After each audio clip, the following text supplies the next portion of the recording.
them. All the language checks out. It's all structured well. It all fits within a SCED analysis. So he does meet the criteria, and if I'm correct, there should be some further support that comes out in November that would be likely to propel him into this pretty much planetary personality. If that's the case, he'll be the first in a wave of such that will bring out, again, more pushing towards disclosure. But, again, that'll also be occurring against this larger background, and so we'll have to sort of pay attention. I don't know how much the powers that be are going to push that meme, though. They may attempt to actually push the whole disclosure meme in a serious way over the course of several months, just as a distraction to the rest of the stuff that's going on. Well, and I kind of figured this whole moon thing that just went on, that moon bombing, that attention was drawn to that when it wasn't supposed to be. I mean, I think there was something else going on, and I don't know what that is. That's just a personal feeling that I got, because, you know, even the president went on and directed all the young people to watch TV so they could watch this event. I'm like, I don't know, something is... It didn't pass the smell test, it doesn't... you're absolutely right. I just say it stinks. It really does. It smells bad. So, something transpired or was supposed to transpire or did transpire. I don't know. But there's something that was not right about the whole thing. The whole thing was wrong. It wasn't right. No matter what happened or didn't happen, it was just the whole idea behind that. And well, a lot of that will change in terms of their ability to hide information. So we'll find out about this over the course of the next year, I'm sure. And again, it's an issue of money. It takes a ton of money to maintain the secrecy level in our government. Without that money constantly going in, the secrets start coming out really rapidly. And I think we'll all be shocked about the volume of secrets and how fast they'll start revealing themselves over the course of 2010.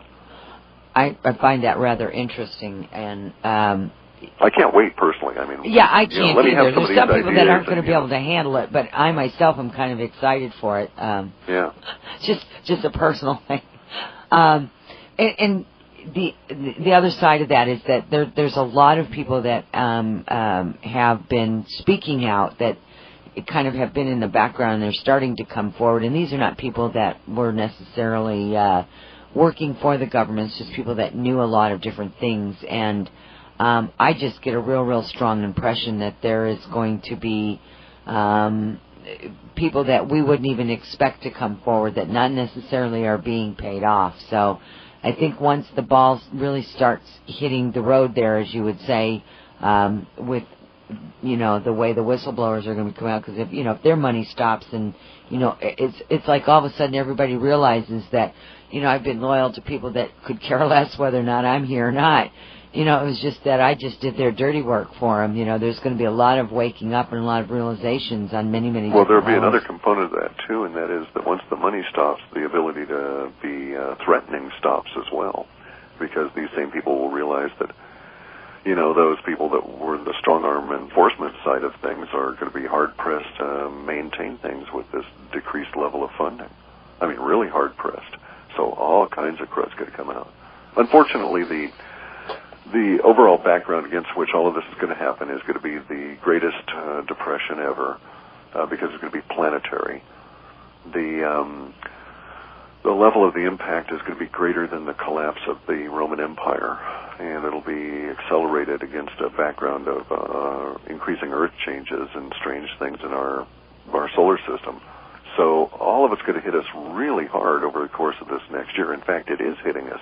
It just depends on where you happen to be at the moment as to what you're actually experiencing. Exactly. But, again, there's signs everywhere. If you read, the news and you get involved in all of that, you can see we're right in the middle of all these changes. We're right in the middle of all of it.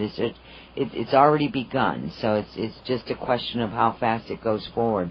I think this might be a good place, if you don't mind, Cliff, for us to take this little short break, so everybody can get up real quick and stretch your legs so that we can bring you back and continue on this conversation. This is fabulous.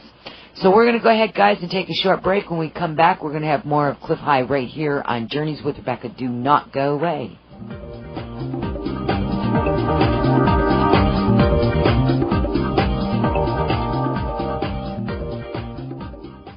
All right, everyone, welcome back, and we are here with Clif High. And gosh, Clif, we are on the last part of the show. It always goes so fast when you're here. Time just like flies by. Same here. It just seems to evaporate. It's 3 sips of coffee and we're done. And it's, well, what happened there? Well, why don't we just jump into questions and see how many of those we can get through? Well, we have a few of them here. Let me get to them real quick. Let's see. We answered a couple of them. Actually, I was kind of asking them as we went along.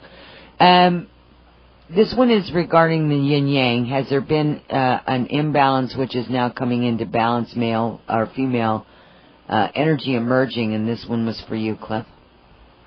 That's actually really interesting because of the impact on planetary fertility, too. So, indeed, there appears to be a galactic level imbalance of the yin-yang energies, and it gets fairly complex, but if we start thinking about the whole universe as just being collisions of all various different kinds of energy that are beyond expressed as the yin and yang, and we need to obviously have some level of balance in order to have proper fertility, because it is the combination of those two that appears to bring consciousness in connection with matter here in the universe.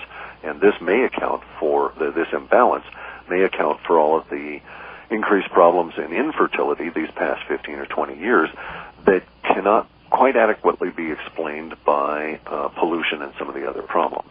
And I believe that indeed that is the case. There's also reports from meditators that effects that used to occur at specific spots are now found in others. For instance, it used to take, this particular fellow who's extremely sensitive, and I trust his impressions, is finding that he's able to go less high into the mountains to achieve the same level of yin concentration effects. And so he thinks there's been a very large increase in yin supply, and basically all of us critters that are moving around, we're yang energy, we're expressing yang energy, which is the movement or active creation, and yin is the receptive or inherent or universal creation. And so he thinks that the planet may indeed, from his viewpoint, it supports the idea of a planetary expansion model, because he thinks there's more yin energy that needs to get out, so to speak. But the imbalance, of course, is going to cause such problems as, infertility, which we know is associated with solar activity, and of course the sun's not behaving the way it should either. Yeah, and actually, I wish I could remember where it was. I had found out about this, but somebody was saying, like in, 15, 20 years or something. I think that was some prediction by some scientific community or what have you, is that infertility would be like the norm. It'd be like 90% or something. It was crazy numbers too, because look, we're in the midst of a giant species extinction that cannot be adequately explained by humans polluting the planet. Yes, you can explain some instances, but not the widespread levels of extinction in sudden and surprising manner. And so that the extinction in some of these other species may relate to that yin-yang imbalance, which goes right to fertility, and thus we're seeing that frogs, don't breed. And also, right to that point, we've had this will be the 4th year that we've had a reduced or non-existent oyster spawn here in the Northwest. It gets in, and also affecting jellyfish as well, the polyp separation issue with jellyfish, so that indeed they may be becoming less fertile. So it may just be that we're just expressing what is a larger pattern that again comes back to an energy imbalance, which of course is, perhaps is what's causing the sun to go a little wonky, as well as all of the other planets and so on. Exactly. We also have obviously some questions, and this comes up every time you're on, about safe places during and after a pole shift. This particular person lives in Ontario, Canada, at the Canadian-U.S. border, and wondering if that would be a safe area. Well, here's the deal. If we're going to get a crustal shift, then certain math sort of makes sense to look at, especially relative to what's happened in the past. So, for instance, we have maps of the Antarctica without ice that were created in the 1500s or earlier. The copies were made in the 1500s, so we know that they were created earlier. This implies that these individuals that made those maps saw Antarctica without ice, and thus the ice pack on Antarctica is not millions of years old.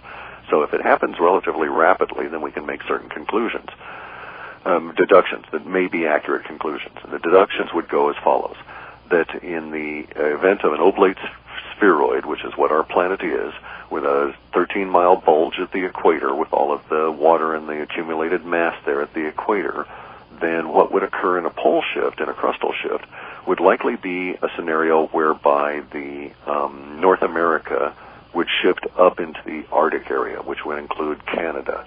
So maybe the border area that's currently on the 50th parallel might get shoved all the way up to where it becomes the new North Pole, or it's well within the Arctic Circle. This could be considered to be a bad thing because you'd get tons of cold and ice and that kind of stuff instantly. However, if you were prepared for it, you could eventually walk your way out of it, so to speak. And it might be a good thing because in the event of a crustal shift, one of the impacts is going to be the oceans crawling up over the land, and that will be lessened at the poles and much greater as you go towards the equator, where there's this 13-mile bulge that I speak of on either side of the planet for a total of 26 miles of additional water height in the ocean. And so that's going to be a big area that would crawl across the continents, whereas up in the poles, not only are the oceans more shallow, the torque issue is going to be less. There will be less impetus for them to crawl across the land mass. There will be less water to crawl across the mass, and also the rotational thing will tend to force that direction, to move that force down towards the equator. So basically, it's going to be better to live in the far north if you're in the northern or in the American hemispheres than anywhere near the equator. Okay. Sort of makes sense? Yeah, it won't be pleasant for anybody, but if there is anything to be said for, a quote, safe place, then temporarily it would be under those conditions. But of course you can't stay there. You'd have to walk out as soon as the ice had solidified and things had calmed down enough. Right, exactly. Then you're facing 30 or 40 years of nuclear winter because there'd be so much in the way of crud in the atmosphere from all of the volcanoes going off and this kind of stuff that it's going to be a rather horrific existence. If it occurs and if you're caught and you survive, then, and if I'm accurate, then the thing to do would be to make towards Antarctica. Okay. All right, here's another question. This one is off point of what we were just talking about. Would like to know if you can give a date range where replicator tech will first start appearing, or is it still 2013 with the maturity of the new electrics? Is there any new data? The data, actually, that we need to correct that impression. The beginning of that is in 2013. After we come through the horrific period of 2012, the people that are left will take off from that point. The maturity appears, or the real impact appears to be late in 2017, 2018, and the real beginning of maturity is in the early 20s, 2021, 2023, something like that. And I think that's probably where we'll start to see some level of replicator technology. I don't know, that just freaks me out, man. Well, it's like being able to predict the existence of a telephone without really knowing what a telephone was before it occurs. We have some hints as to what this potential is, and so we're just calling it replicators, and we think we understand, but of course we're going to be way wrong, and, who would have predicted mobile phones even if you knew about the original phones with the hand crank? You just never would have made that technological leap. Well, yeah, I guess you've got a point there, but, anything that I look at some of that technology that has been presented to me specifically, as well as, some of the other places that you can see the disclosure on some of it, and I'm going to tell you, in the wrong hands, and certainly we have people on this airplanes that it would be the wrong hands to have some of this stuff them involved in. It's very uncomfortable for me to look at that.